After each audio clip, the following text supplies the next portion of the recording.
जो भी पढ़ रहे हैं, उम्दा कोर्सेज कर रहे हैं, बीटेक कर रहे हैं, बीसीए, बीबीए, इस तरह के उम्दा कोर्सेज कर रहे हैं, but they are understanding their responsibilities for the society, because what they have gained from society they want to give it back to the society. तो it is impossible to give back to the society. हालांकि असंभव है कि हम समाज को वो सारे ऋण उसके उधार चुका दें, लेकिन हम कुछ तो कर सकते हैं। Something is better than nothing. कुछ तो हम समझे अपनी जिम्मेदारी को इस समाज के लिए। कब तक हम जेब में हाथ डाले, सेल फोन को अपने कानों से लगाए, बस बातें ही उड़ाते रहेंगे? क्योंकि आज के युद्ध को, इंडिया की प्रॉब्लम्स को कहना तो बहुत आता है, डिबेट में तो काफी आगे रहते हैं, क्विज कॉम्पिटिशंस में हमेशा नंबर 1 रहते हैं, but practically on work field they are null, they are void, they are nothing. क्यों? क्योंकि वो जागृत नहीं हुए। एंड दिस होल स्टोरी, ये वो युवा हैं जो रिफॉर्म्ड हो चुके हैं, जो सुधर चुके हैं। पहले ये भी आप जैसे थे, इनमें से पहले कई लोग ड्रग्स लेते थे, ड्रग्स काफी बड़ा टर्म हो गया, स्मोकिंग करते थे, ड्रिंक करते थे कभी कभी, लेकिन नाउ दे आर रिफॉर्म, वो जग चुके हैं, वो सुधर चुके हैं, and are now becoming reformers. अब सुधारक बन रहे हैं। आप सबको सुधारने का बीड़ा उठाए हुए हैं।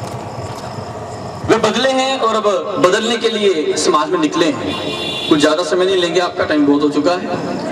केवल 2 पक्ष इसी गुलाम भारत और आजाद भारत के इस नाटक के आपके सामने मैं रखना चाहूंगा। गुलाम भारत में आपने देखा किस प्रकार वो नौजवान अपने साथियों को संबोधित करता है, उनके अंदर देशभक्ति का जज्बा भरता है, उनके लिए आइडल पर्सन बनता है और उन्हें समझाता है कि हमें क्या करना है। एक शब्द वो कितने प्रेम से कहता है कि हम अपने इस शरीर में बह रहे खून का कतरा कतरा भारत माता को आजाद करने के लिए निछावर कर देंगे।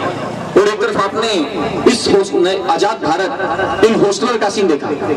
ये हॉस्टलर ये कह रहे हैं कि हम अपने इस खून को केवल और केवल इस नशा और मजा के लिए बर्बाद कर देंगे।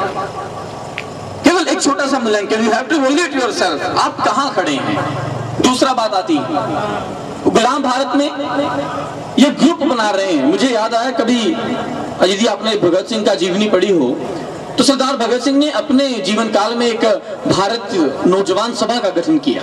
एक एनजीओ उन्होंने भी गठित की जिसका नाम था, जिसका उद्देश्य था केवल और केवल भारत को आजाद करवाना। और एक एनजीओ ये बनाने की फिराक में है जिसे ये केवल और केवल नशे का विस्तार करने के लिए बढ़ा रहे हैं। और अंत में यदि मैं कंक्लूड करूं इस अपने स्ट्रीट प्लेस नुक्कड़ को, तो अंत में हर युवा के हाथ में सिगरेट होती है, धूम बड़ी तेज से बाइक चल रही होती, मोटरसाइकिल अपनी रफ्तार से चल रही है, उंगलियों में कश लगाता हुआ नौजवान अच्छे तरीके से धुएं के छल्ले उड़ाता हुआ चल रहा है।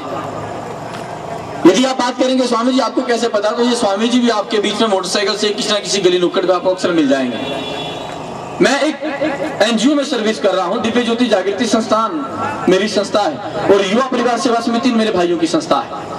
हम लोग सर्वे करते रहते हैं समाज कहां तक पहुंचा है। एक समय था गुलाम भारत का, जो पुराने डाटास यदि आपने हिस्ट्री पढ़ी हो तो आप देखेंगे कि बच्चा बच्चा देश के लिए मरने को तैयार रहता था। भगत सिंह के जीवन में घटना आती है कि चाकू बो रहा था, किसी ने पूछा क्या कर रहा है, वो कहता है मैं हथियार बो रहा हूँ। क्या करेगा, हथियार और पैदा होंगे, इन हथियारों से मैं अंग्रेजों को भगाऊंगा। आज बच्चा बच्चा आपको दिख जाएगा हथेली पर गुटखा तंबाकू रगड़ते हुए, अपने हाथों में सिगरेट लेकर कश भरते हुए।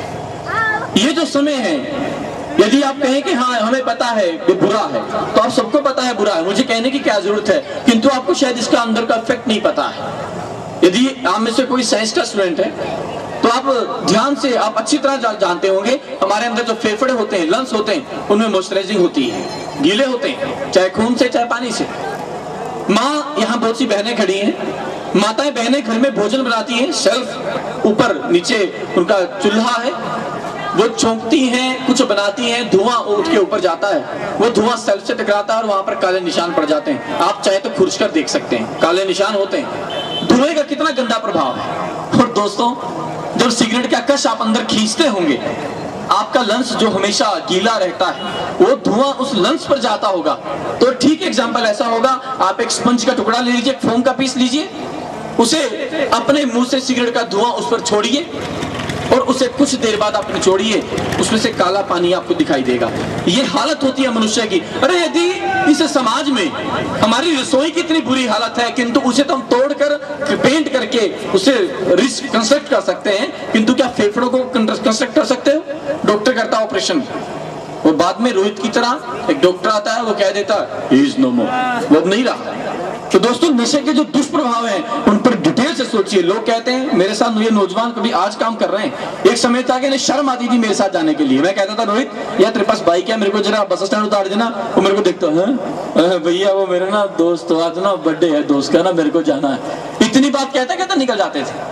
आज ये वही लड़के हैं, मैं इनके मध्य खड़ा हूं, इनके बीच खड़ा हूं, और इनके सीने चौड़े हुए रहते हैं कि हाँ हमारे भैया हैं। छाती फूलती है, क्यों? क्यों हमारे साथ कोई है। आपको खुद आइडल पर्सन बनना पड़ेगा। अरे कब तक प्रेरणाओं का इंतजार करेंगे? नशे की जो फिराक है, एक माँ से पूछ के देखना, यदि आप चाहते हैं नशे का दुष्प्रभाव, बच्चा रात को